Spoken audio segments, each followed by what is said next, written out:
This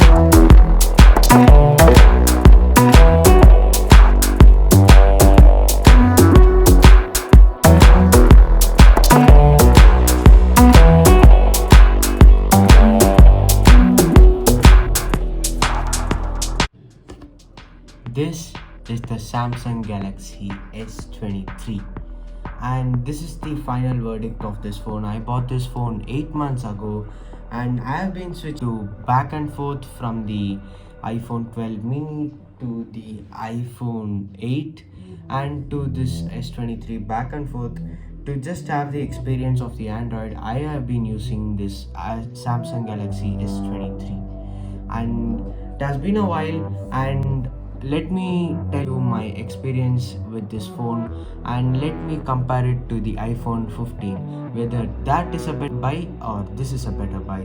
And let's find out. We'll start off with the display. So you have got a 6.1 inch small.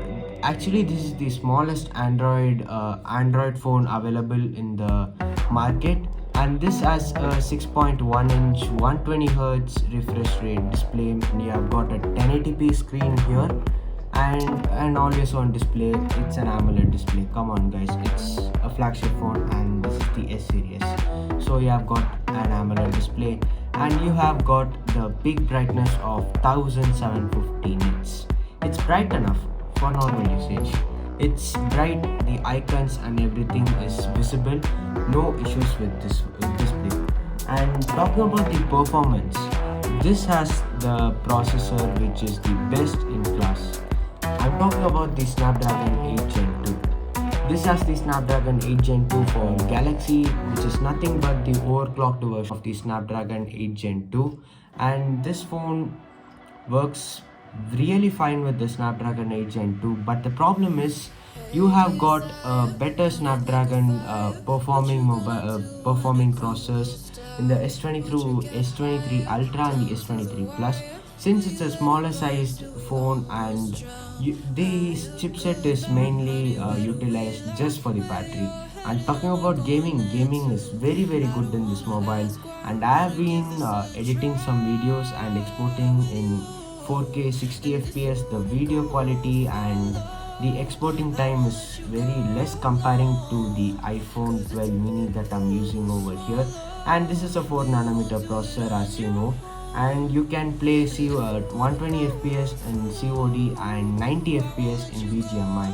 The gaming is very good, and this is the 256 GB storage variant. So you have got UFS 4.0 in this mobile, but the 128 GB has the UFS 3.1 storage combined with the Snapdragon 8 Gen 2 for Galaxy, and with the 8 gigs of RAM. The gameplay is heavenly feel, and I would give this a 8 out of 10, and for the display I'd give a 9 out of 10. And talking about the cameras, oh, the things are getting serious.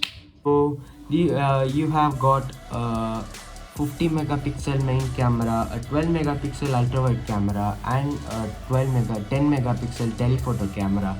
And if you have been following me for a long, you must have seen my iPhone 14 Pro versus the Samsung Galaxy S23, and the iPhone 14 versus the Samsung Galaxy S23 videos.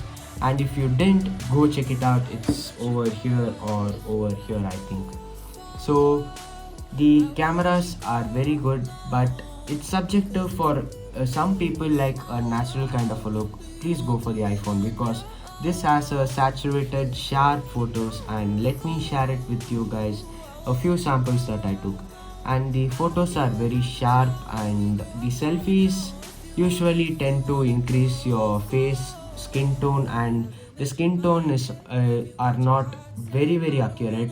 And it's subjective, because some people may like it, some people may not, and I belong to the may not category. So for cameras, you can record 8K 30 fps in this mobile, and this phone is very good for video recording. The portrait video is very good, and I would give a 9 out of 10 for this Samsung, for this camera perspective.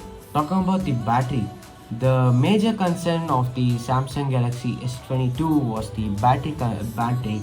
and this time you have got a 3900 milliamp hour battery, which is very good for normal usage. So I'll use GPS and cycling. I'll do a lot of cycling and recording some videos as you see, and I'll take a lot of photos. The battery consumption is not so I'm a medium user, so the battery will be around 1.5 days. I'll charge it 1.5 days or so, and a 25-watt charger, you'll reach 100% in just 2 hours or so. That's it, under 2 hours. And you have to buy the charger separately. Moving from the 12 mini and the iPhone 8, the battery is very good, and I would give this a solid 10 on 10 for batteries. And other features, you have got the in-display fingerprint sensor over here, and it is very fast, not very bad. And talking about the selfie cameras, you have got a 12 megapixel in-display selfie camera, and the camera is very good. You have got face recognition, and you have got in-screen fingerprint display. You can do anything that you wanted to do in the flagship S23 series. And you have got 4 years of OS update and 5 years of security patch update, which has been beaten by the Pixel recently with 7 years of software update. Comparing to the iPhone 15, the iPhone 15 has a 60 Hz display, and it misses a telephoto camera. But here you have got a selfie camera, in-display fingerprint sensor, a 120 Hz refresh rate display, and an extra 10 megapixel selfie camera for 30x zooming. And in-hand feel of the mobile is very good, but the edges are sharp, as you can see. You'll get a premium experience by using the Samsung Galaxy S23. 10 on 10 I'll recommend it. If you are an Apple fanboy like me, go buy the iPhone 15. Nobody can stop you. And this is the best Android phone, I would say. And under 80,000 rupees, I would strongly recommend this if you are a Samsung fanboy and if you want a compact display.